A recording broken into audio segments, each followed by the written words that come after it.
Twakulira, lelo twakulira. Shikakukonke milimo shove.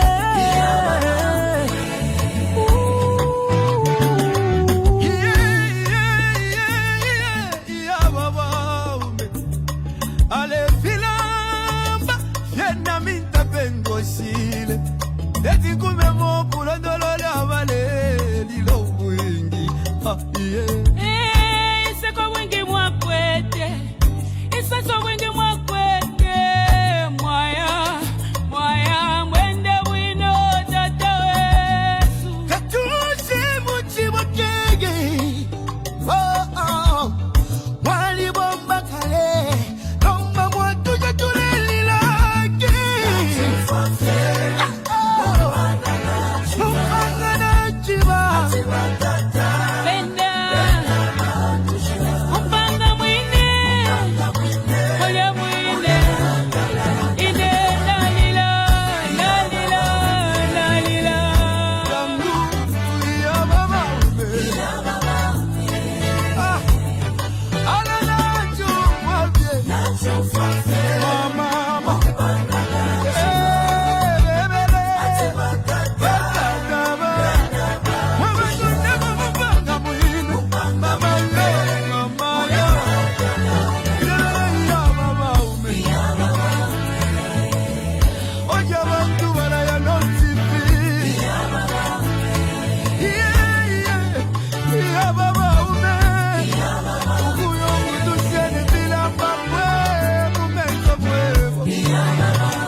Good day and dear viewers, good day Zambia. On this beautiful Sunday, we coming to you live on various platforms. I wish to immediately apologize first to State Council Musa Mwenye. He was ready on time. But however, I was not ready. I have just gone to another state. We'll tell you about that later. And the whole logistical nightmare of setting up at a new place caught me. Let's see if I have volume. I've got Musa Mwenye, State Council. He was our Attorney General. He was Solicitor General. He was Law Association of Zambia President. He's held many positions in this government. He was the board chairperson for the Anti-Corruption Commission. We have brought him here to discuss the issue of the Constitution, issue of Bill 7. Why is President Hakainde Hichilema bringing this bill? Why is he determined to bring this bill?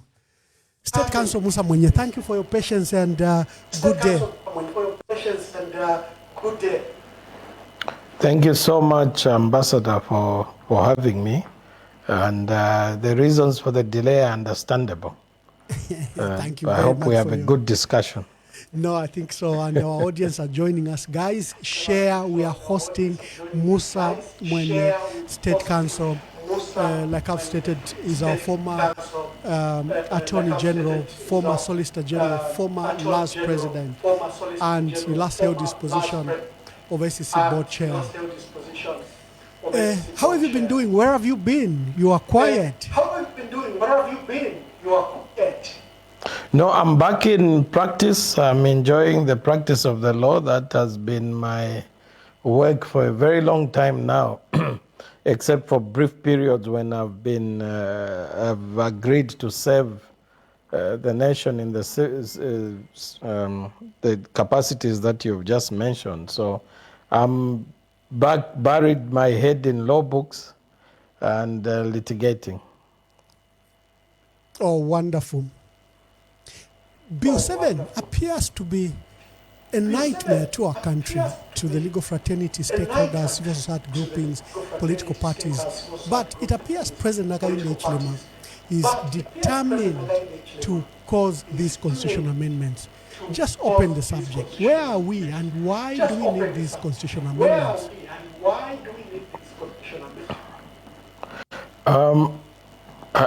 I'm not sure I can answer the question as to why we need the constitutional amendment, but I can speak to the fact that at the last time this matter was being pursued in Parliament, there was a judgment of the court over the bill.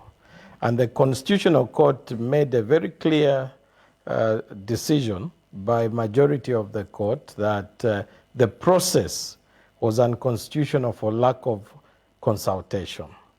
And the directive from the court was that a broad-based group of experts should be constituted to build consensus and consult the people. Now, this is important. It's very important that we look at the constitutional making process in its holistic sense and why the court would decide what it did. And this stems from 25 years ago when we decided as a country, really, it became apparent that the way we were making constitutions at that time was not consultative enough. So we decided to bifurcate the process, to split it into two processes, which rendered the process more consultative than it had been. That is the adoption process and the enactment process. The difficulty with Bill 7 is that it's gone straight into the enactment process, meaning the Ministry of Justice has drafted the contents of this bill, and then the consultation process is part of the enactment process, because when you publish in the Gazette, the consultation process that is being done is so that the bill can go to Parliament. Now, when the process was bifurcated, we started having, initially, there would be this group of people who would go out and gather the views of the people and look at the different sectors of society, the different interest group, and decide what needed to be amended and how it needed to be amended, and the text. Then you would have a broad-based group who would discuss this. So you would have the constitutional review commissions that would go around. You know, we had the Chona Commission in the 70s. We had the Mvunga Commission, the Mwanakatwe Commission, the Mungomba Commissions of constitutional commissions of constitutional review commissions. These gathered the views of the people because the Constitution is so important. It builds cohesion in the society, but it's what binds us together. It sets the rules and the groundwork of what the social contract between the governed and the governors, and between the governed ourselves. These are the grund norm. This is the grund norm of the country, which is the cement of society. It can't be lightly changed, particularly when you are dealing with issues of elections and other contentious matters. So the difficulty now is that we have a constitutional court judgment that basically decided that the current process was unconstitutional. Now, that is where we are. Whether that bill can be taken to Parliament now, my simple answer is that that would be contrary to the judgment of the court, and it is potentially problematic. And I think it ought not to be done in that manner. State Council, when you hear the Speaker of the National Assembly state that she's waiting for Ministry of Justice to retable Bill 7, she was recently visiting Muchinga province, where she was commissioning parliamentary officers, constituency officers in Shuangandu and in Kanchibia. And again, she issued a statement there where she stated that the chiefs are wondering when Bill 7 will come back, return to Parliament. The agitation by government, they use arguments like they need youth represented in the next Parliament, and they've offered 12 seats for them. They say they need 20 women represented in Parliament through this mixed member proportion that they are proposing. When you hear those arguments, that there's nothing inimical in the Bill 7, and they're treating it as like those opposing it are just malicious, like President Hakainde Hichilema wants an inclusive government, and they are presenting it like whoever is opposing Bill 7 is just being malicious. What do you say when you hear that? I think let me start from the process of constitutional making. As I've said, I'm on record as having opposed very strongly Bill 10 I think it was 2021 or 2019. I opposed that bill very strongly. But that process, the Bill 10 process, is better than what we have now in terms of consultation. There was at least some sort of consultation, and I'll tell you why. From a long time ago, I'm on record as having had conversations with President Mwenye on the constitutional making process. Unfortunately, out of those conversations and the activism we did during that time, we came to a place where now you had laws that would create these broad-based bodies that would debate the Constitution. So, under President Mwenye, we had the National Constitutional Conference. It had an act of parliament that determined the procedure for adopting the Constitution. It determined who would be a member of the NCC. It determined how they would vote. It had a chairperson. It had a well-functioning secretariat. So, if there was an argument that people wanted this, we would know that so many LAS members attended. We would know that so many members of the church were in that group. So it is sector groups that were consulted through that process. Of course, that bill failed in Parliament, and we also opposed the manner in which the Constitution was done. But there was a broad-based group of people that developed what ought to be amended and then came up with a draft. It wasn't Ministry of Justice. Come to Bill 10. Bill 10 also had a National Dialogue Forum and a National Dialogue Forum Act. It had a procedure, it had members that went there, it had a voting mechanism, and we were able to determine that this is the way this body will pick the clauses. Now, we oppose the Bill 10 process. I would be a complete hypocrite if I supported a process that is worse than the Bill 10 process. Because this process does not have the adoption process. It does not have a mechanism to determine which people want these amendments. It doesn't have that. So with due respect to public officers that may be saying certain sectors of society want this, let's say, allude to the chiefs, for example. How do we determine how many chiefs want that? What is the voting mechanism to determine so many chiefs want it?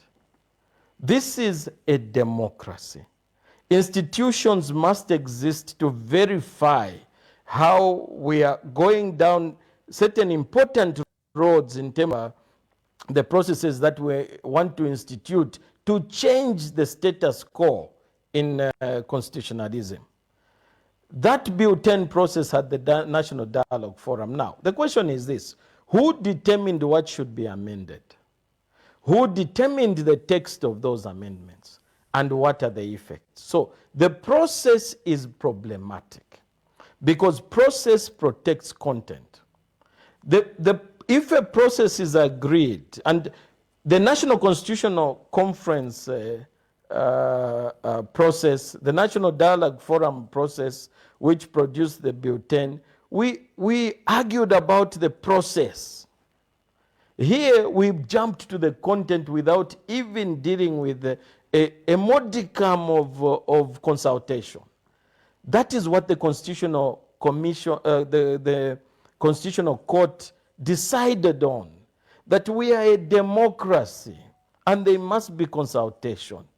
You see, constitutional making is not about legality, because even apartheid was legal, but it was not legitimate. Okay, even slavery was legal, but it was not legitimate. When you are dealing with a constitutional making process, you must look at the legitimacy of the document, the wide acceptability of that document. That's even before we get to the contents. We must deal with how the document is made. Okay, and this process is problematic. Now, the court has made a decision. The Constitution says all public officers must promote the independence, dignity, and effectiveness of the judiciary. And that's what all public officers must do. Whether or not they like a judgment, it is a judgment. The problem with disobeying judgments of the court, especially by the state, is that the state leads in promoting anarchy. That is not what Zambia is about. Zambia is about the rule of law. For the past several years, since the reintroduction of multi-party politics and the Third Republic, we have stuck to the rule of law. That they should be rule of law rather than rule by law, using the law to rule. We must all observe the law, the governed and the governors. Now, the obeying court judgments has problems at several levels. Number one, if the government leads in disobeying a court judgment, what are they saying to us citizens with regards to court judgments? It's a problem. It may look harmless now, but it breeds self-help and impunity, which is a problem in society. The second thing is investment. What are we saying to investors? If they come here, pour in their money, can they run to court and protect themselves against the government actions? Or will the government just ignore court judgments? It also affects investment and the development of the country.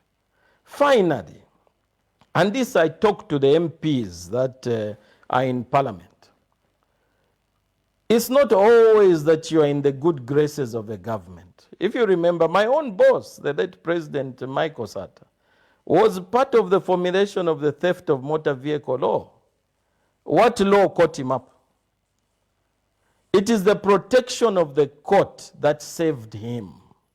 Now, today you may be in the good graces of government, but tomorrow you may need that same court that passed that judgment or other courts.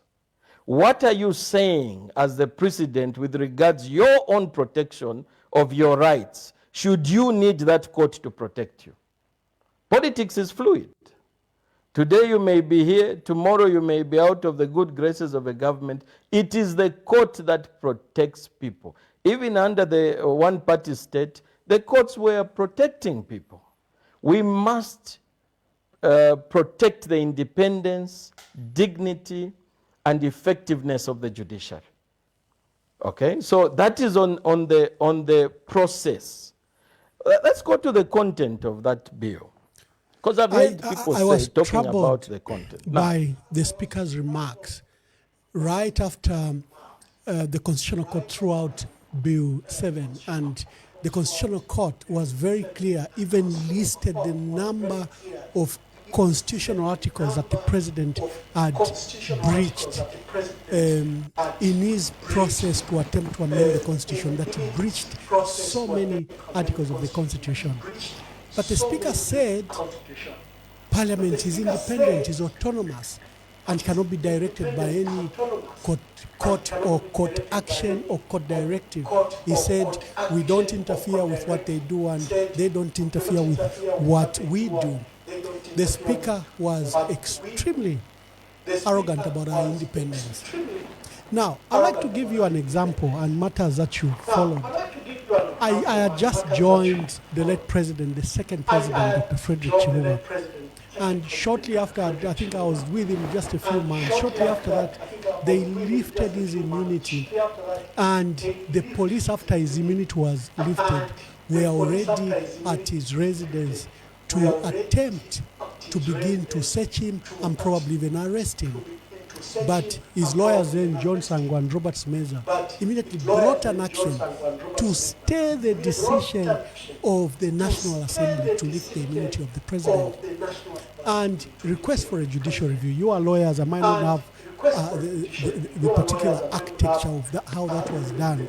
But what I remember was that there was a court order against Parliament and this decision to lift the immunity of the late president.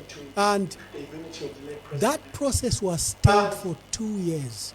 Attorney General, on behalf of the state and on behalf of National Assembly and lawyers for Parliament, battled it out, arguing if the decision to lift the immunity of the late president was valid or not. And Chiluma, for that entire duration, was not searched, touched, or arrested. They could have touched people around him. So when you hear the speaker says they can't interfere with what we do, to what extent is that autonomy she's talking about is? To what extent autonomy she's talking about is? No, when I hear those comments, I hope that these public officers are being misquoted. Because it's not true that there is any institution in this country that is immune to court oversight. There is no decision that is not judicially reviewable in this country. And especially now when we have the new constitution and the constitutional court, the processes are enhanced. All public officers and officials must respect court judgments.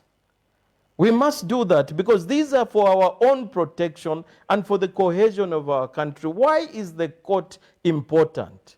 It's a necessary safety valve. There should never be a time when people feel that they cannot seek protection from a court. Because in this country, we don't use self-help. You can't take matters into your own hands because we are people under law. And the reason for that is if Musa Mwenye is aggrieved, he goes to court to seek protection. It can't be the government that is in the forefront of disobeying court judgments. That is a precedent that we will live to regret if it's insisted upon. There is a court judgment. It's important that we respect that court judgment, whether we like it or not. There are a lot of judgments that have been passed against people. Some of them even declare on the liberty of individuals. People have been convicted, okay? People have had assets forfeited. People have lost jobs and gone to court, and some of them have been reinstated. What are we saying with all those people with regards to accepting the decisions of the court? The cohesion of this nation depends on the respect of the institutions that we have built for ourselves. So for me, those comments, if they are true, are extremely unfortunate and should never have been made. Okay, because at the end of the day, we have systems and we have institutions. Now, I've read quite widely and I know that the development of nations depends on the strength of institutions rather than individuals in those institutions. And what we are doing is laying the bedrock for regression in national development and also erosion of our democracy and democratic backsliding. I don't think that that's the way we should go. We shouldn't go that way. We should insist on the respect of institutions and the respect of court judgments. So on the process, the court has pronounced itself. Now, the Constitution is very clear that all of us have a duty to resist contravening the duty and the right, essentially, to not allow the Constitution to be breached. So what we are doing here, having this conversation, is the exercise of that duty in Article 2. Every government official, from the top down, that is our duty, to make sure that this Constitution is observed. In any case, we take an oath in which we hold the Bible, lift our hands and say we'll defend the Constitution as by law established. So for me, my hope is that the Speaker was misquoted, because there cannot be any instance where there are offices or institutions in this country that are immune to court judgments. And I think there is a judgment of the court. The state was represented in that case. If indeed that was the position, that should have been raised as a preliminary issue to say Parliament can't be stopped. But the Solicitor General led that team that represented the government, participated in the hearing, and there was a judgment of the court. It has to be respected. Thank you very much. To our dear viewers, again, we wish to apologize that we started late. This is to my circumstances that I've explained, that I've traveled to another state, and flight connections and details and, you know, all those delayed my setup. And but we are here. I've got State Counsel Musa Mwenye. Share the broadcast. We are privileged that we are discussing the issue of Bill 7 and attempts by the state to reintroduce Bill 7.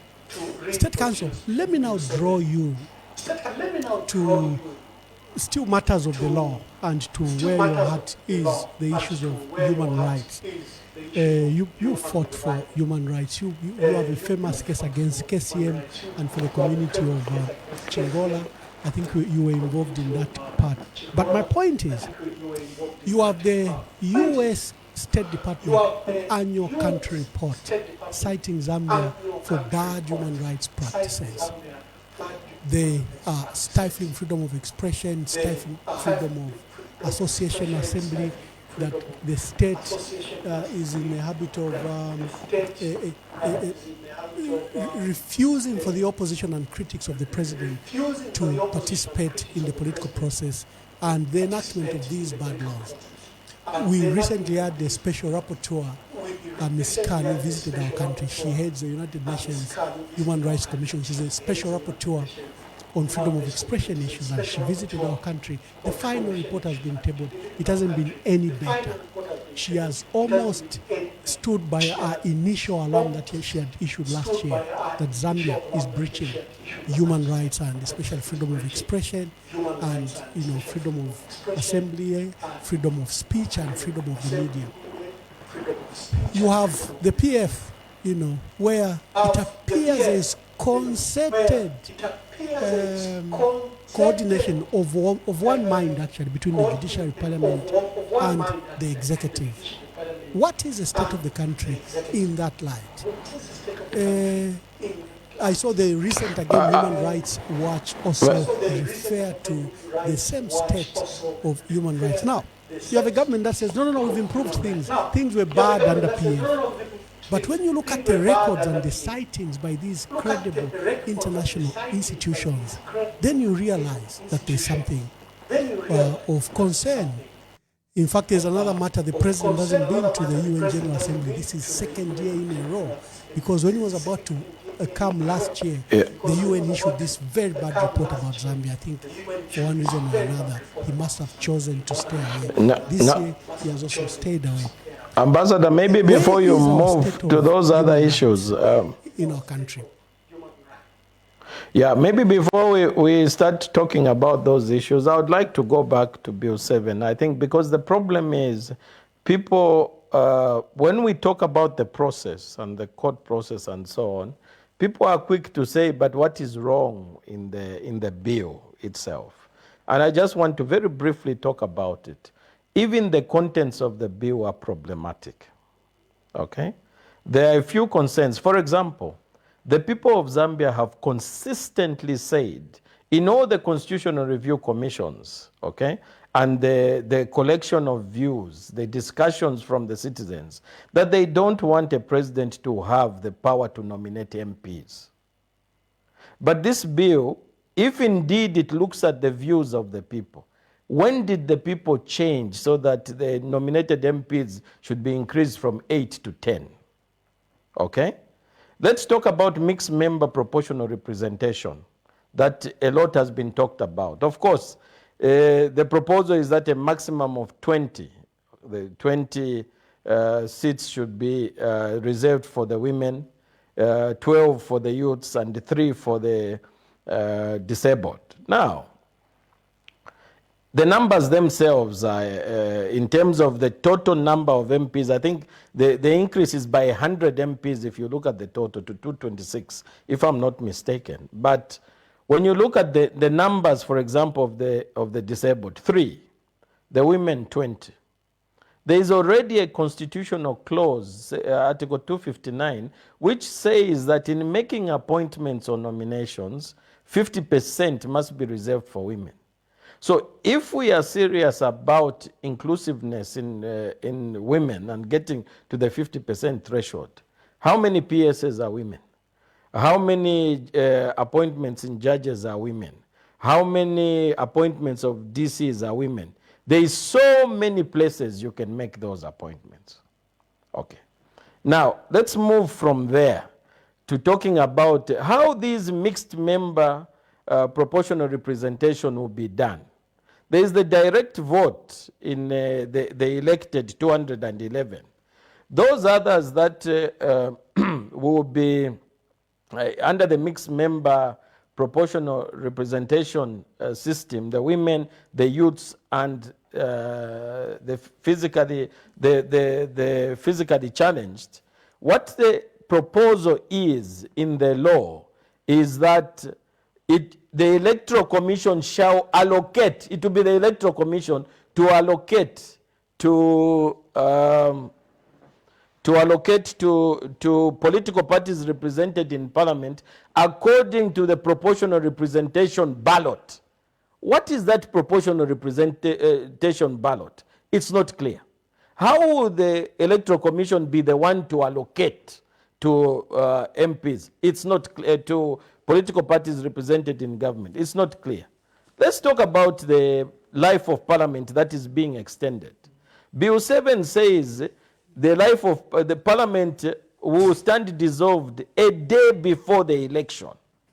But the same bill says for 90 days before that election, Parliament will not conduct any business, okay, or engage in any of its usual duties in terms of the Parliament. Why are we keeping parliamentarians for 90 days when they are not working? What is the purpose for this? Why should Parliament only be dissolved one day before the election, but stop working 90 days before? For me, there doesn't seem to be an economic or social reason. It appears the only plausible reason could be political. So those clauses, for me, are not progressive. They are actually not helpful to our democracy. We can look at a few other clauses later, but I just to show, and also let's talk about the delimitation. A lot has been said about our constituencies being too large. We must be careful. Maybe, I think it's Article 59. You are right, Council, State Council. Maybe I'll let the countries, some of the proposals that this government is pushing that could actually be dangerous to our national democracy, or why they need broad and wide consensus. For example, if he's expanding Parliament by a number of 58 or more, including delimitation, that would be about 103. I think that was my last count, 103.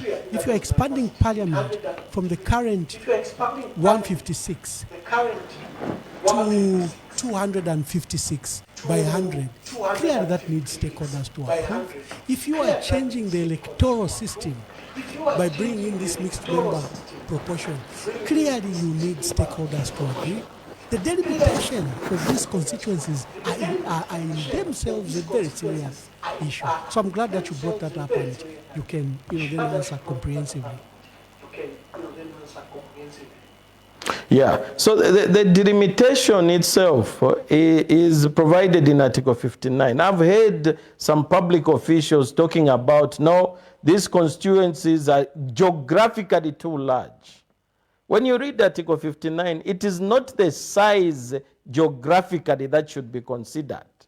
It is the size demographically of these constituencies, meaning you look at the number of people in the constituency. So if we are going to delimit, we must look at the numbers where they are now. Even when you go down that line of delimitation, it's a very contentious process. What criteria was used? Can we have sight of the delimitation report as concerned citizens?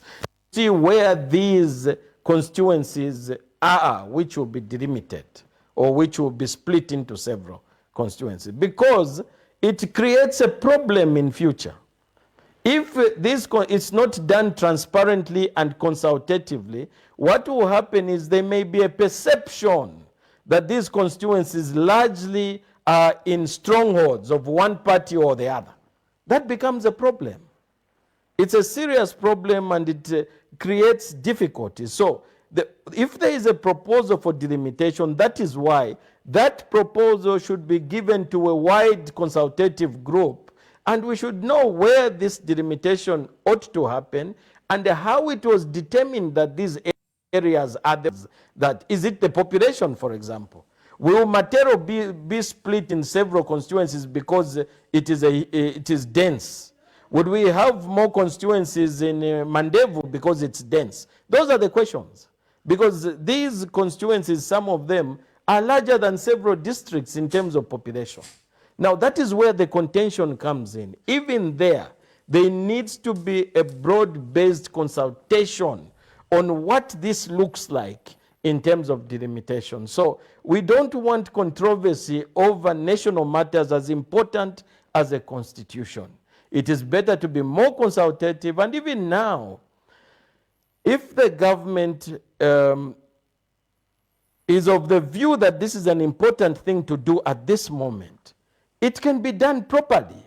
Although, in my own view, I think the timing is not correct, because if you are going to look at the rules of elections and change them shortly before the election without consulting everyone, it creates problems. So it's not only the process that is problematic, it is also the content of Bill 7 that raises concern.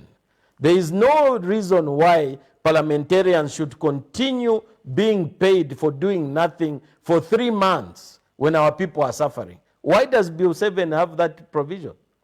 There are people in our villages, there are people in the compounds that are going without food, and then there is this provision that says for 90 days the parliamentarians will not work, they will not do anything, but then they will only stop working a day before the elections. Why should ministers continue to be ministers for 90 days when parliament is not working? So those are problematic, and that's why we have to have a conversation. Perhaps the government has a good reason for such kind of things, but the conversation must be had. Debate must be had. It must not be rushed. Let's talk about this thing in a structured, legally backed process that allows people to debate these issues.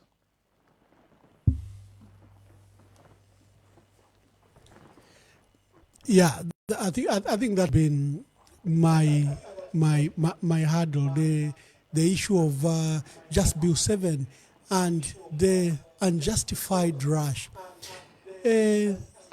What should be done by civil society, by political parties, by the church, by stakeholders, before the president addressed the National Assembly last week? Stafford Mulusa, Solwezi Central Member of Parliament, who is holding a very key position of chief government whip, says in this session, Bill 7 is coming back.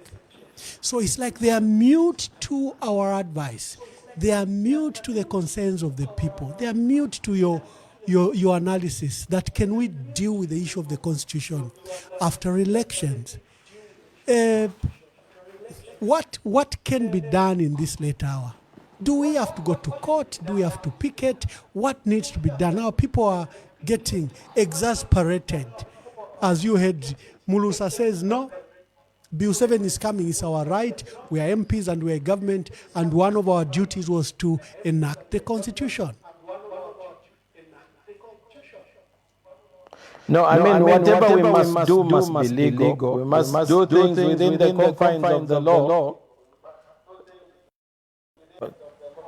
And one of the things is what we are doing now, having a conversation. Let's have this debate. Let's have this conversation. Let's continue talking to each other so that we exchange ideas, debate these issues. These are not personal issues. It's not about liking people or not. These are matters of principle. Our patriotic duty is to this country and not to any political formation, any region, any individuals. It's to this country. It's to this country that we owe a duty to maintain our democracy, because Zambia is a democracy.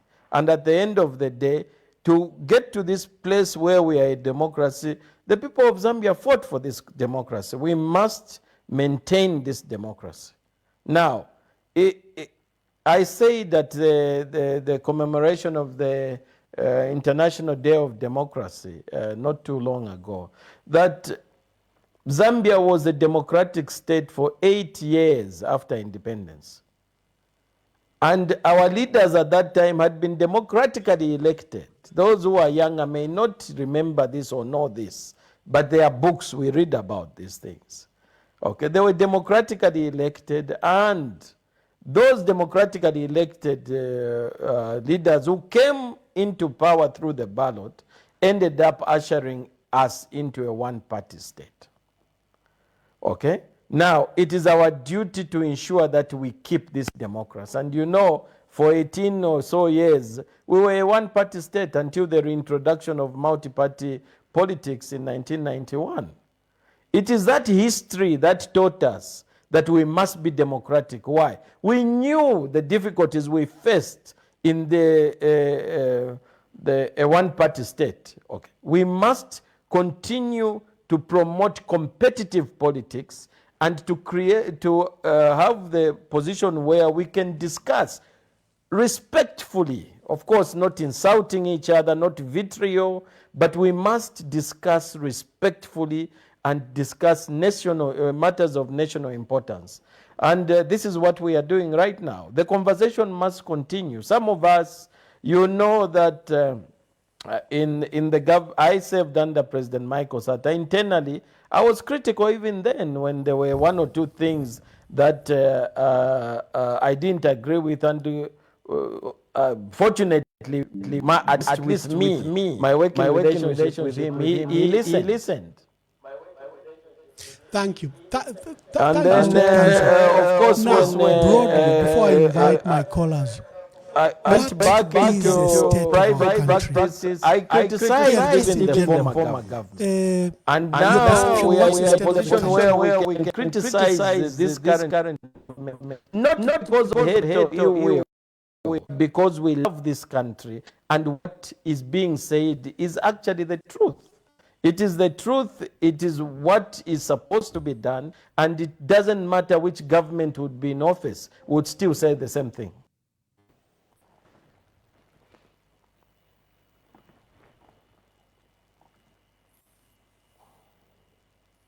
Yeah, Council, I don't know if you got me. I was saying, what is now the state of the country? In general? No, well, I think there is. Can you hear me, Ambassador? Yes, I can. Yes, I can. Okay. The issue here is that if we are not careful, our democracy may be endangered. And I choose my words very carefully. If we are not careful, there are issues that have happened that are worrying. For example, the decision to just ignore the court judgment. As a lawyer who was law in these courts for years, that is something that concerns me. As a Democrat, it is. And that is a substantial red flag that cannot be ignored. Any person that calls themselves a Democrat, it cannot be ignored because it's a serious problem. You can't have one arm of government pitted against the judiciary and insisting that they won't observe the judgment of the court. It's not proper, it's not okay, it's not acceptable under any circumstances for the reasons I've given. And I said even the MPs who are in the parliament from the arm, where even Madam Speaker herself, if she were to seek the solace of the courts for her own protection, she would want that judgment to be respected by the state. Any person is one step away from being in trouble with the state. Anyone. There were people who were close to governments who ended up not being close with that same government. Not a different government, the same government. There are people who were in the good graces of a current government who ended up not being in the good graces of that same current government. Now, those MPs right up to the top, would they want a judgment in their favor protecting them not being respected? And the answer is no. So for me, that is a substantial red flag. And as I said, my hope is that the speaker was misquoted. That is my hope, that the speaker was misquoted, because I can't imagine a situation where the speaker of our National Assembly can publicly say that a judgment of the court ought to be disobeyed. I just can't imagine that position. So my hope is that she was misquoted, because Madam Speaker is a state counsel and a person who I worked with for a long time in advancing human rights and speaking. We went to Malawi with the Madam Speaker when we were both in civil society circles to speak for the Malawians at the time when President Bakiri Muluzi was seeking a third term. We went there to mobilize so that we don't see a breach of the constitution there. I can't imagine any situation where Madam Speaker can advocate for ignoring a court judgment. I can't imagine that. So my hope is that she was misquoted. So to answer your question, there are concerns. This is one of them. Unfortunately, State Council, she was not misquoted. There are concerns. Well, I'm being a diplomat here, which is very unlike me. She came on the floor of the House and made it very clear. In fact, some of your colleagues have called for laws to sanction her in her capacity as a lawyer. Yeah.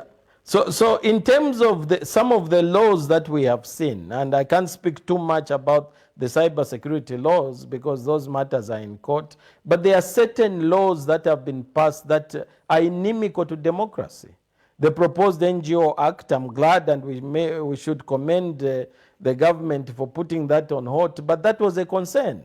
The Lands and Deeds Registry Act, which sought to deny people their title to land without any court process, that's another concerning thing.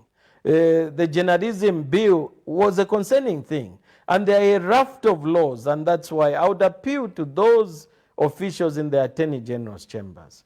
It's a worrying sign when our Ministry of Justice, the majority of the bills that are being churned out of that Department of Government are regressing democracy instead of enhancing democracy. We must enhance this democracy, and that is why every year there is a requirement that in the Constitution that the President addresses Parliament to talk about how we are enhancing the directive principles of the state. And one of the most important directive principles of the state is that we should continue advancing our democracy. And this, I can't emphasize this enough. We are a democratic country, plural in terms of our politics. And we must respect that and continue advancing that particular issue. To go back to where we were before 1991. We must continue advancing our democracy. Yeah, as I invite callers, there's a recently new law that was passed, the Superior Court's law, I think, to expand first the number of judges in the Supreme Court, number of judges in the Constitutional Court, and numbers of judges in the High Court. Your dear brother, elder brother John Sangwa has, I think, expressed alarm at this law. It's been fast-tracked and it's now law.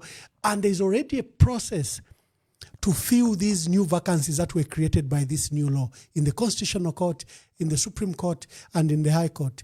There is debate by government that the workload and the number of judges per capita per our people is so low that you need to expand the judges.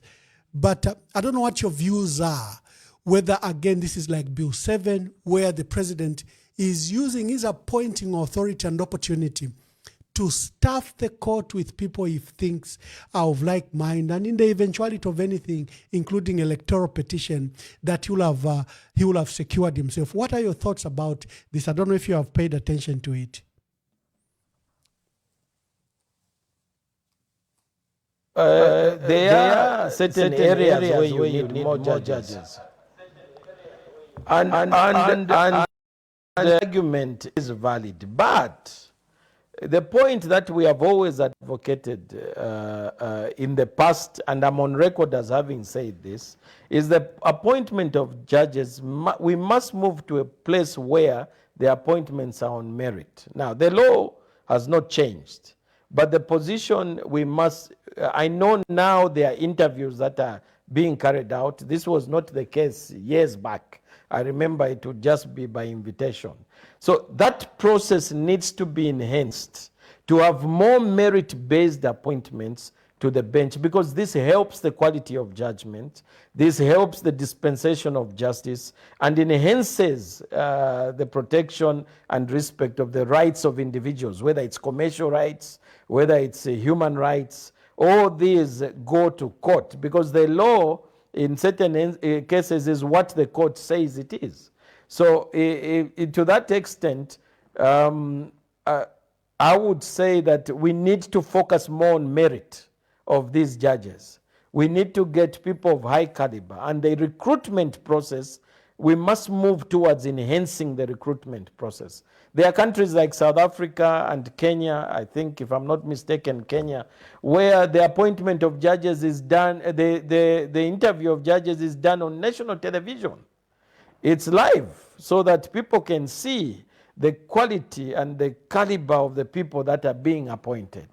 And that a transparent process gives us high caliber judges, hopefully. So I think my short answer to your question is that there is need for movement towards a merit-based recruitment system that is more enhanced than what we have now. Dear viewers, if you are joining us right now, you can now call Musa Mwenye, State Counsel, is our special guest today. He is former Attorney General of the Republic of Zambia. He is former Solicitor General of the Republic of Zambia. He is former Law Association of Zambia President. He is former SEC Board Chair, and he has just stepped back into practice once again after serving the state with distinction. If you have any call, please call right now. We may not take as much numbers of calls like we do all the time. This is because we started very late, and we have very limited time. So use the opportunity, make the call right now, and ask your question to Musa Mwenye, State Counsel. I've got the first caller.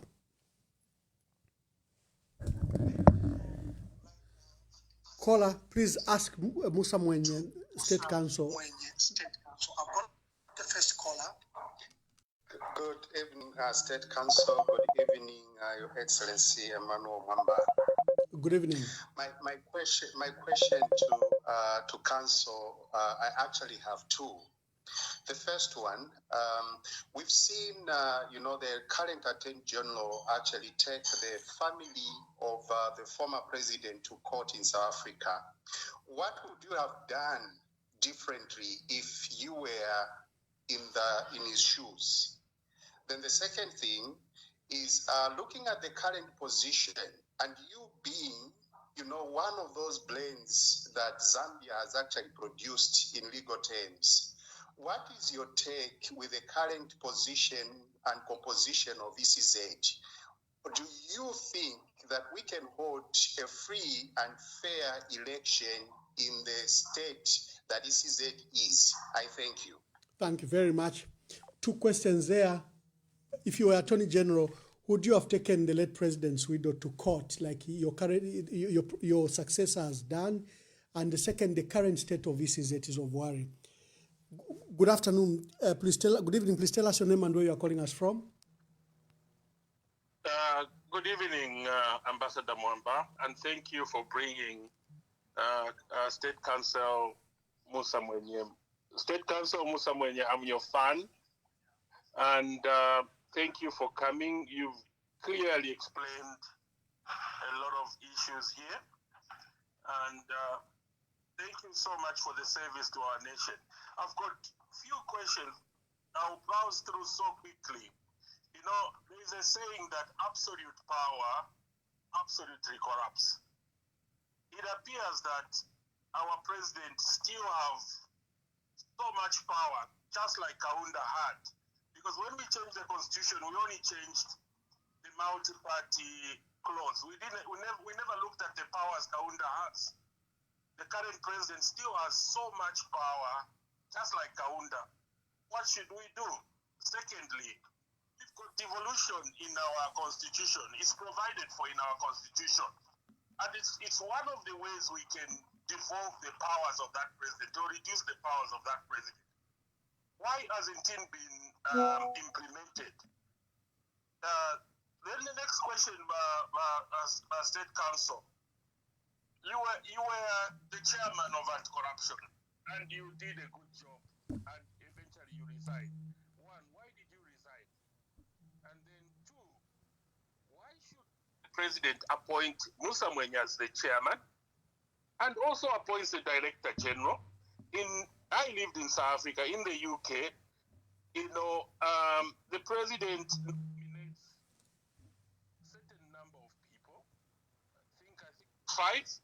You know, to be chairman of enforcement agencies, and then the parliament ratifies. They pick one person, and that becomes the chairman. And it's the duty of the chairman to constitute the board, and it's the duty of the board to appoint the director general, and the director general reports to the chairman, Musa Mwenye, in this case.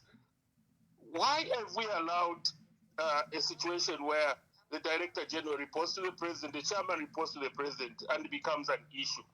I think these are the things that should be appearing in Bill 7 than the nonsense that is in Bill 7. And then the next question by Musa Mwenye, Mopani deal. It also talks about so much power of that president. IRH wasn't shortlisted, but somebody pushed it in. And then it was supposed to be subject to parliamentary scrutiny. It never happened. What is your say about that? And then looking at that, in South Africa, even in Zambia, we've got the Office of the Investigator General, who is called the Public Protector. You remember state capture, remember the issue of Zuma. It was the Public Protector who investigated Zuma. In case of Mopani, which looked like maladministration, which falls under the duties of the Public Protector, the Public Protector should have investigated that. Why is that our Public Protector is quiet and has never spoken about the Mopani deal? Can you comment on that? And last but not the least, Mwenye, there is a saying that he who pays the piper calls the tune. It looks like a lot of our president, because the HH we see in State House is not the same HH I know. I worked with HH for a long time. He's a different person. To me, one of the reasons might be he's captured. And when are we going? The only way we can avoid presidents being captured is to regulate the donations to the political parties. This has appeared in a number of constitution commissions. I think the last commission, I think the Mungomba commission, it was in there, but I don't know why it was left out. And we need to regulate the political parties. We need to know where the donations are coming from. the former South African Attorney General actually agitates or calls for the state funding of political parties to avoid state capture. I rest my case. Thank you very much. Hello, caller. Please tell us your name and where you are calling us from. Good evening, Ambassador. My name is, as usual, Mrs. Anonymous from the AI Kingdom. Yes, Mrs. Anonymous. Yes, I wish to greet Council Mwenye for the great job that he has done to actually articulate the issues very well on Bill 7, on a number of issues. My main focus for me is on Bill 7. I think, Ambassador, somehow you touched on my question that I wanted to ask Council Mwenye, which is when you look at the way things have unfolded in our country, where we see UPND government and almost all the CEOs of these institutions, for instance, the Vanelli Muti, really breaking the law with impunity. And then you ask yourself to say, okay, people have spoken. We've seen articles. We have a colleague, Tandiwa Curtis. She has written so many articles on Bill 7. I've seen, I think, Kunipumi, she's one of the people who has spoken on Bill 7. I've seen Lillian Mutambo speaking about Bill 7. I've seen Shishua write articles about Bill 7. The Laz has spoken about Bill 7. The civil society has spoken about Bill 7. And a number of patriotic Zambians, including myself, because I've spoken about Bill 7. We've spoken and spoken, but we look like whatever we are speaking is landing on the deaf ear of the UPND government.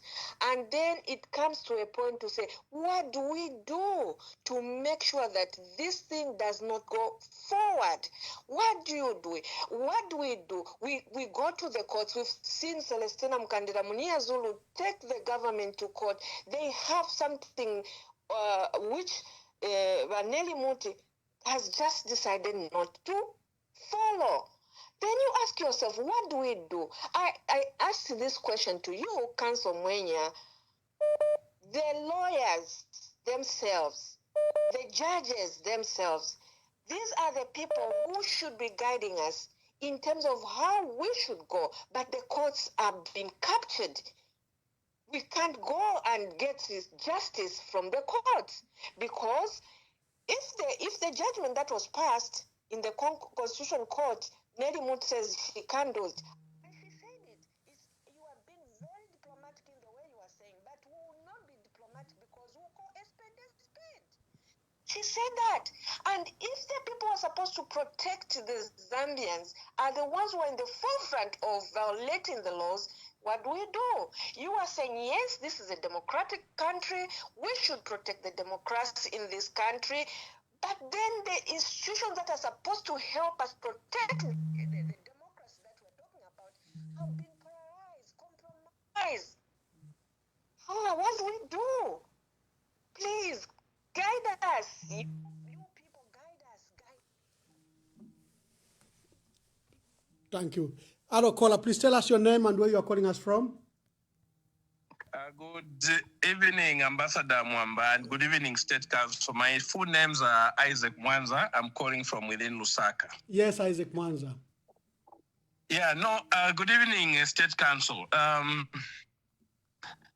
want to begin by first being very clear here that I am one of the persons that support an amendment to the Constitution in order to clean up some of the bad things that are in the Constitution, some of the things that require cleaning.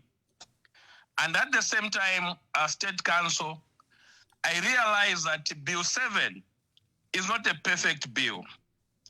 And I'm one of those people that attended a meeting at State House with other civil society organizations together with the Law Association of Zambia. And we are very clear in that meeting to the president that indeed Bill 7 has the positives and the things that would regress our democracy. Now, having said this, as State Council, I know you as former Attorney General, you are very much aware of the constitutional amendment process and the court process. And I agree with you that there's need to respect court decisions, but it doesn't mean we cannot disagree with the court decision.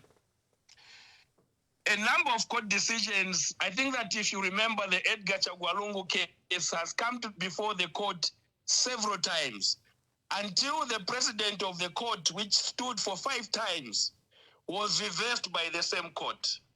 The issue of the ministers paying back came into court 3-4 times. The issue of President Lungu is back in court again because some people disagree with the reasoning of the court. Why I've said this, State Council, is that I do not agree entirely with the reasoning of the court, and I want to state to you why I do not agree with the reasoning of the court in the decision on Bill 7. And this is the reason that if you look at constitutional making, you as a former Attorney General, you would know that constitutional making and constitutional amendment are 2 different processes. And in my understanding, when we are making a constitution, there is need for wider public consultation because it is a new document that you are coming up with. You want each and every Zambian to have an opportunity to be consulted. But when you are amending a constitution or constitutional alteration, you cannot proceed with a constitutional amendment first without a proposal on what you want to amend. And I believe that when you are the Attorney General, that is the approach that you took, that first there must be a proposal on the table, and this proposal is what you are going to subject to a consultation with the people. And the people that you consult with in that amendment is a limited consultation process where you consult stakeholders, people that can make an input into it.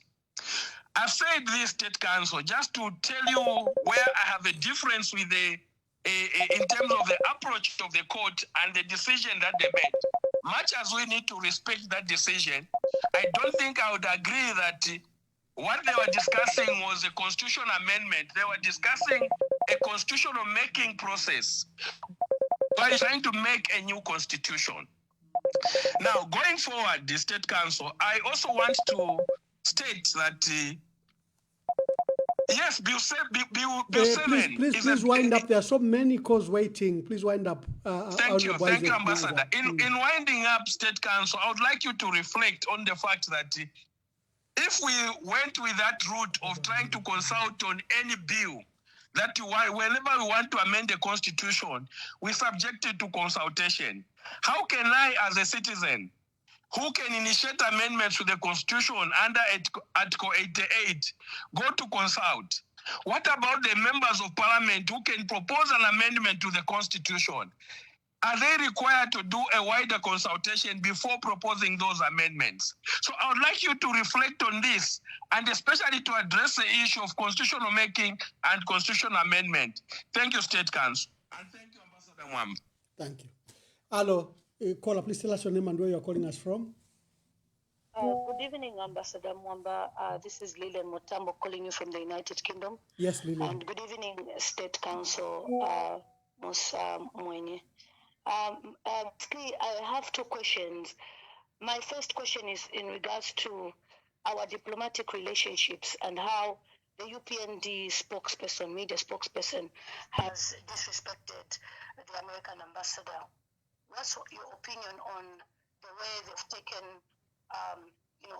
in terms of addressing issues, the threats that have been said to Ambassador Gonzalez? Bearing in mind that as Zambian people, we depend heavily on donations from America. And then secondly, I wanted to ask about the issues of protocol when it comes to somebody like Chavinga, who is a Patriotic Front member that also issued threats to our diplomats from different countries. He was giving a talk at one time saying that he knows that they have relationships and friendships with other political parties. At what stage would you come in as a state council? And then also, with the fact that you were part of the SCC, we've heard that 5 ministers are supposed to be persecuted, but President Hakainde Hichilema has never persecuted anybody. How would you judge how the current chairperson of SCC is handling SCC corruption that is taking place among the ministers, and also with President Hakainde Hichilema? Do you think he has handled corruption well or not? Thank you, thank you, Lillian. Is on the impasse in South Africa. What is your opinion on how the current Attorney General is handling the matter? Thank you. Okay, thank you. Last caller, so that we can now go back to Honorable Musa Mwenye, State Council. Hello, caller, please tell us your name and where you are calling us from. Good evening, Ambassador Mwamba. Good evening. Good evening, State Council. This is Sensho Banda. Yes, Sensho Banda. Firstly, allow me to underscore that the Constitution, the supreme law of the land, is a common thread which holds us together in as far as how we apply ourselves in the democratic space. With that said, the fact is provided for in Article 1.1 of the Constitution, which says that he's gone. I don't know what has happened. State Council, but it is very clear. I think you've got a summary of what our people are concerned. Kindly take those questions. Let me start with Mr. Mwanza's contribution. I think I got his name correct. We respect his view and the fact that he disagrees with the decision of the court. What we are dealing with here is not disagreeing with the decision. It's disobeying the decision. We of course, we critique judgments all the time. We would disagree and not even like certain judgments. What holds us as a country together is respecting court decisions. We must not denigrate the courts. We must not get into a place where government institutions themselves lead in reducing the respectability of the courts. No. That is not the correct thing to do, because that is unconstitutional behavior, because the Constitution requires public officials deliberately. There is a clause in the Constitution that requires public officials to promote the independence, dignity, and effectiveness of the judiciary. So the government can be in the forefront of whittling down the independence of the judiciary. Now, in fact, Mr. Mwanza is wrong. With due respect to you, sir, we have never made a new constitution. That's why even the current constitution in 2016 is called the Constitutional Amendment Act number 2. We've never had a situation where we have had a new constitution. We always have amendments to the constitution. In 1991, we had an amendment particularly to a constitutional clause, I think it was Article 4, that brought in liberal politics. So every one of the constitutional making ventures that we have done has been an amendment. So that distinction you draw is not true. The fact of the matter is that every time we must amend the constitution, especially on very contentious matters, there must be wide consultation. That has been the practice, okay? Now, it is important that that procedure is followed, because the rigidity of the procedure itself prevents willy-nilly amendments. A constitution is not something that you should just wake up and amend anytime. Constitutional amendments must be kept to the minimum, okay, and only amended at very critical times. So the laborious process is itself important to limit amendments at any time. So that is to address. The court, in my view, was correct. I agree with the court judgment 100%. The position of the court was, in fact, affirming our constitutional tradition that finds expression in in our democratic tenets. They latched on to the fact that Zambia is a democracy, okay? And in fact, even in Parliament, Parliament itself, Article 61, if I'm not mistaken, the Constitution says the legislative authority of the Republic is in the people, the citizens. And Parliament shall be, and the same shall be exercised by Parliament in a way that advances the democracy that we have. So in enacting a law, you can't enact a law in a manner that doesn't advance our democratic credentials. Democracy requires consultation. So the court was right to say you can't avoid the adoption process that requires consultation. Now, how do we determine what should be amended? How do we determine the people want that particular amendment? What is the safeguard against Musa Mwenye becoming president and just saying, yes, the people want this amendment, without a process that shows clearly that so many people submitted for this? So constitutional amendment should not be done willy-nilly. It needs to follow a procedure, and the rigid procedure is important to avoid repeated amendments. And as I said, the Bill 10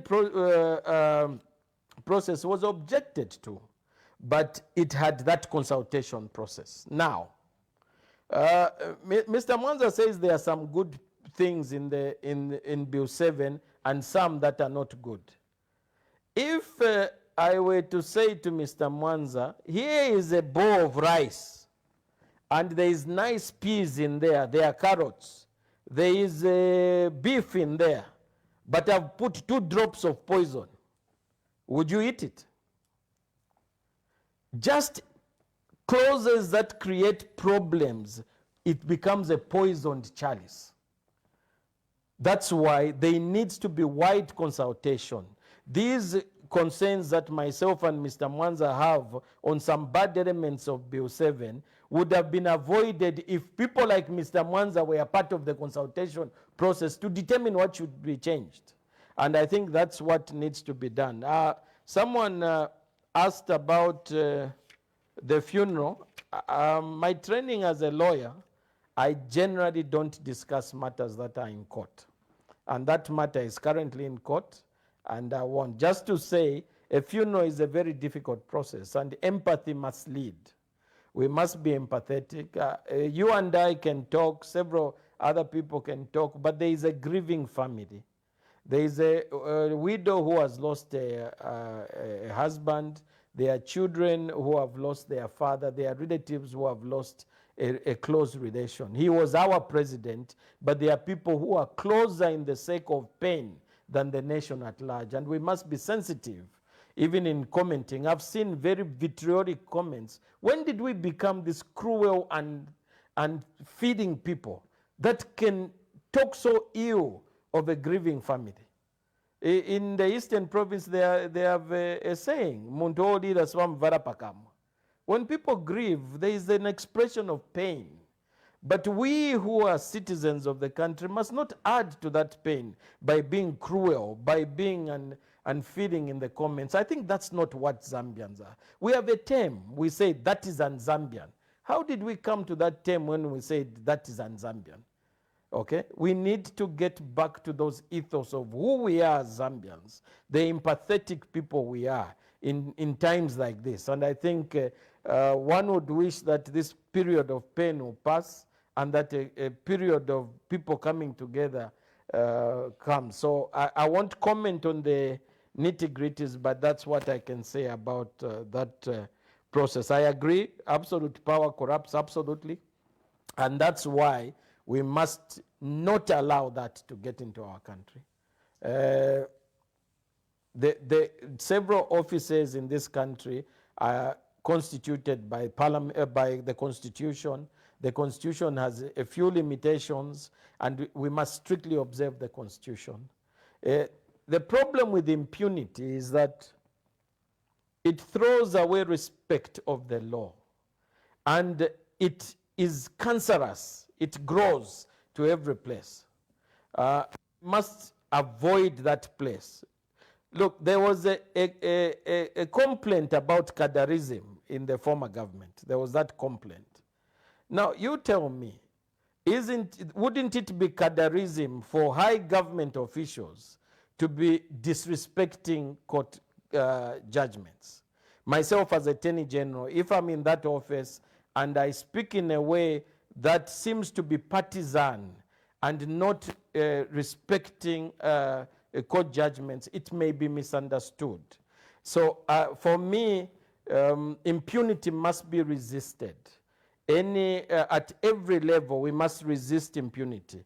And impunity comes in when people are not respecting institutions of government and doing things that are contrary to the law. We are a government of laws, or ought to be a government of laws, and that's what our constitution requires. As to government contracts and sale of state assets, the constitution is clear.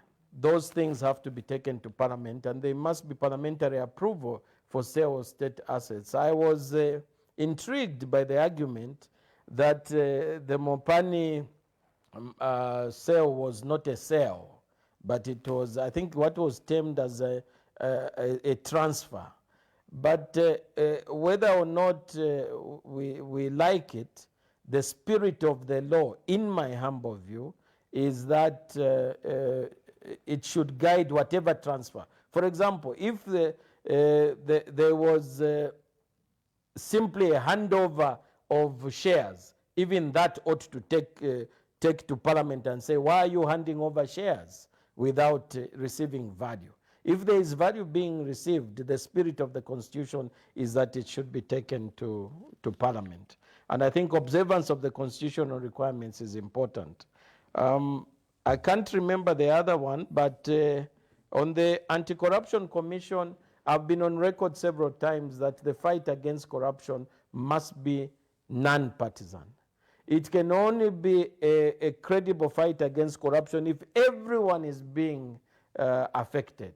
When the fight against corruption is seen as targeting specific sector of society, it is viewed as a bludgeoning weapon against opponents. If you recall, under President Michael Sata, when I was Solicitor General and later Attorney General, at least 3 ministers within a space of 3 years were investigated, removed, and the prosecution started.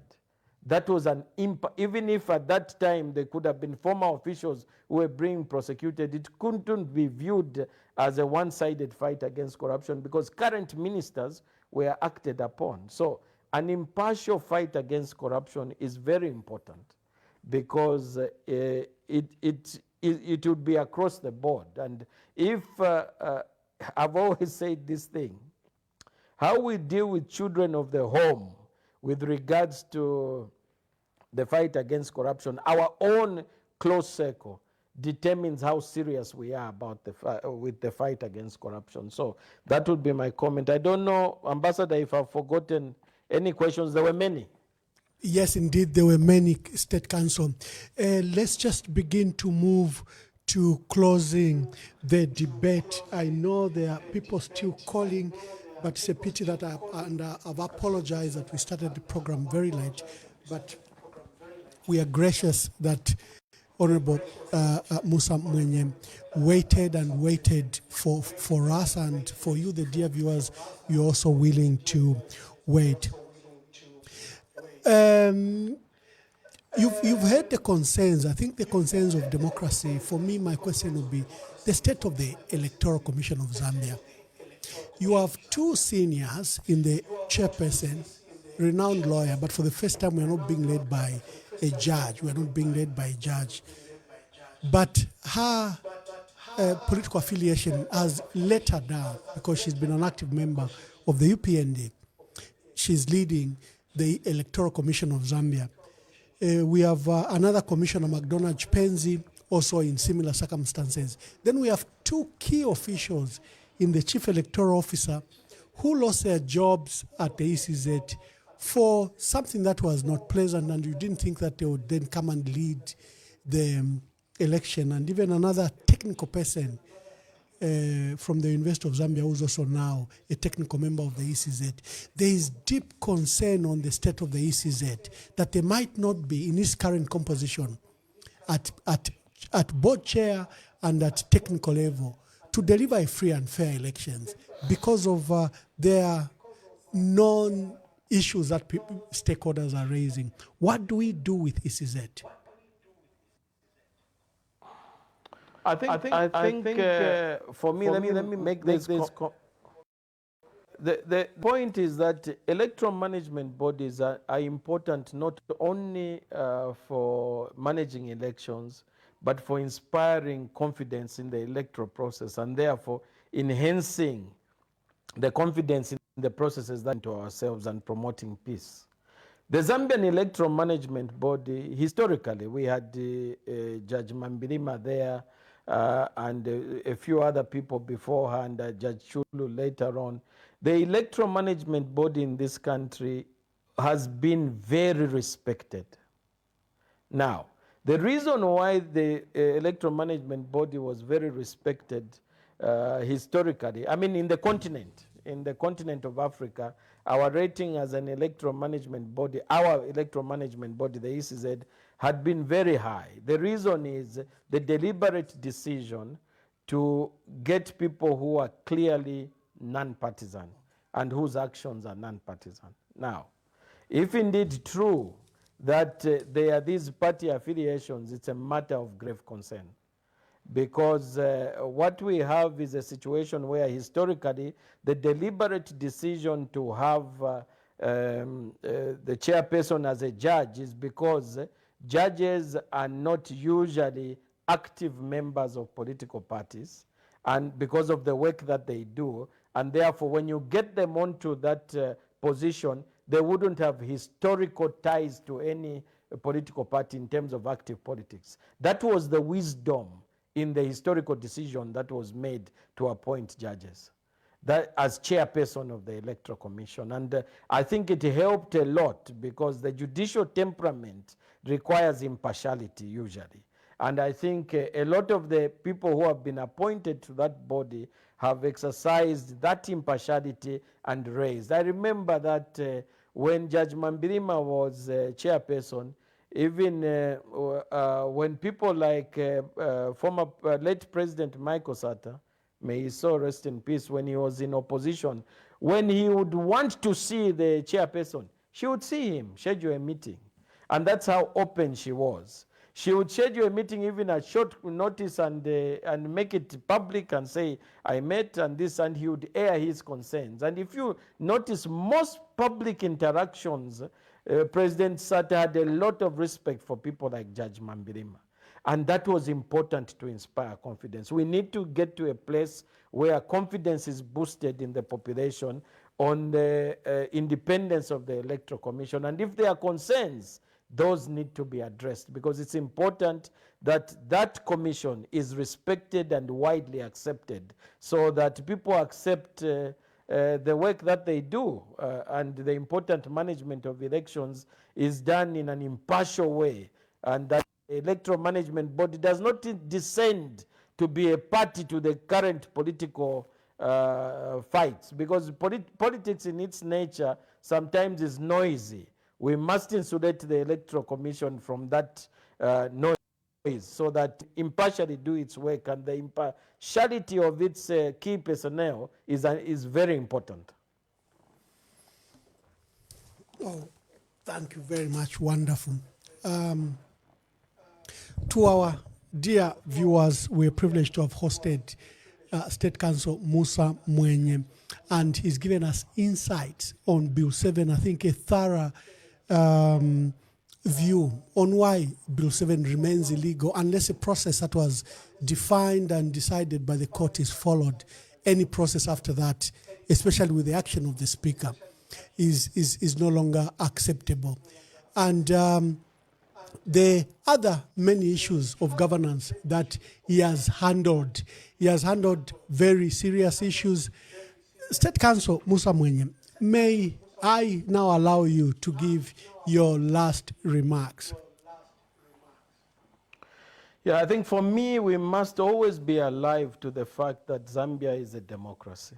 It's a democracy, and we must continue to uphold our democratic credentials. I think the biggest pride for me when our Solicitor General and Attorney General is traveling to the UN in Geneva, talking about our several successes in terms of our democratic governance, that we are able to hold free and fair elections and change governments not once, but now 3 times. I think that's a point of pride.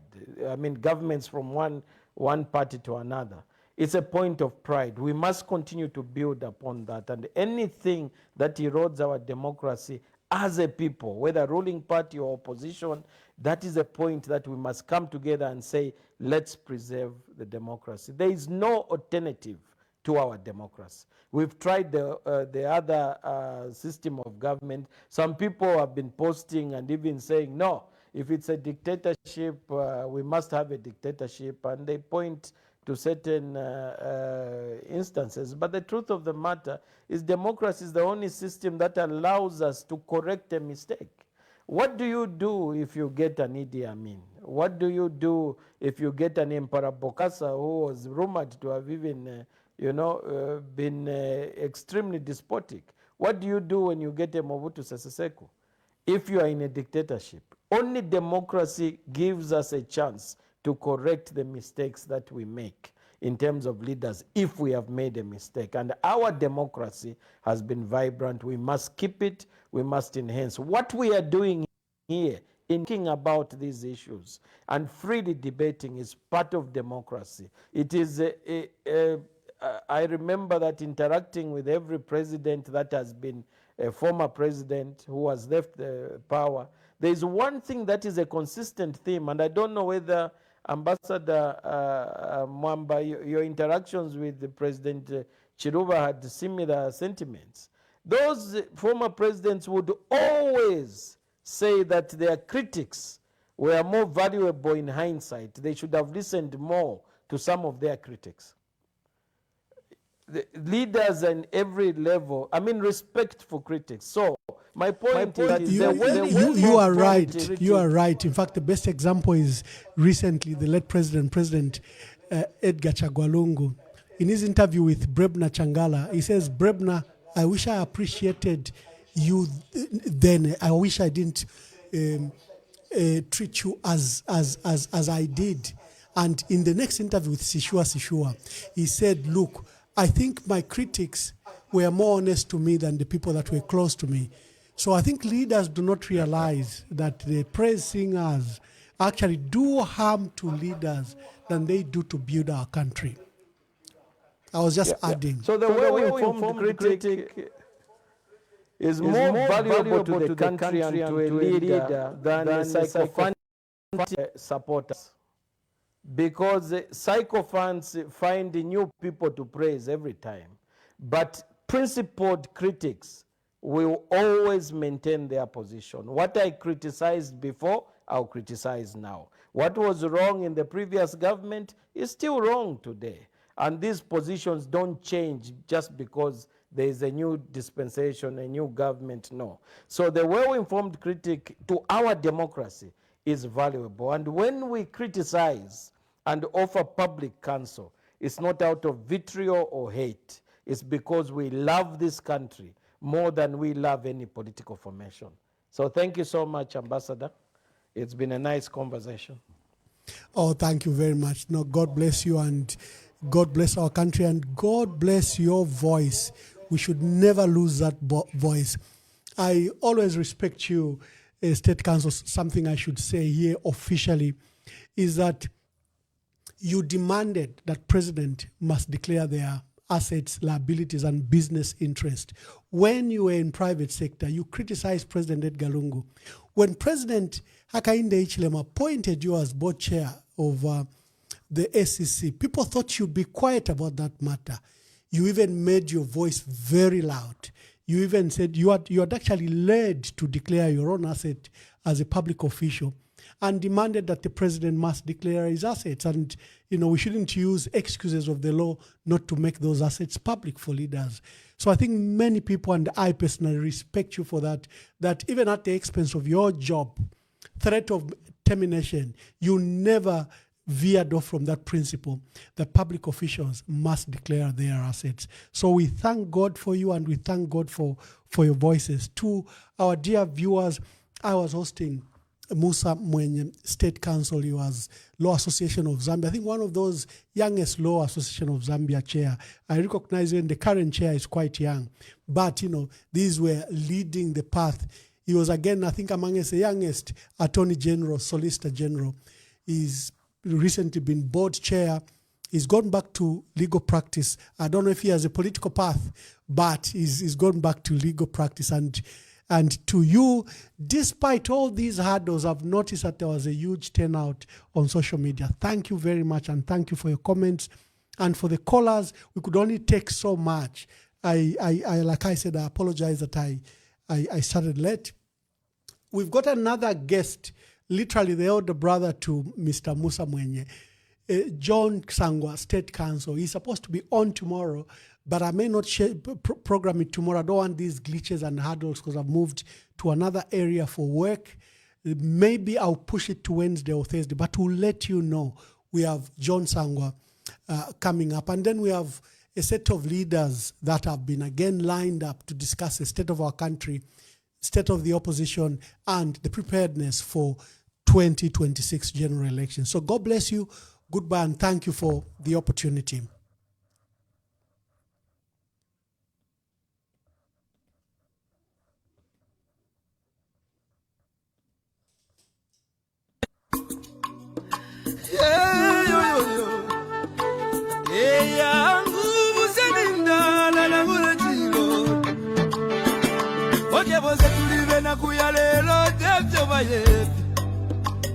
Amitapendwa ya vintu ifisume vyoza bula kwibukisha Kana depotimo Wimbo wa temenu wa katongi Awazunga wajita katongi Nagula kwibukisha kateka Kaibuku muna kapona Neseko siove pamenso Yamwa umebaya Kiyaba ume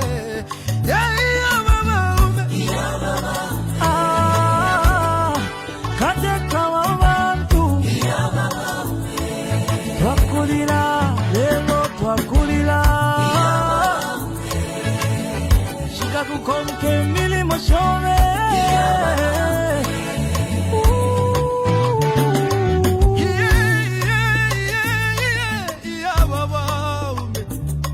Ale filamba Yena minta pengo sile Deti kume mo pula dolole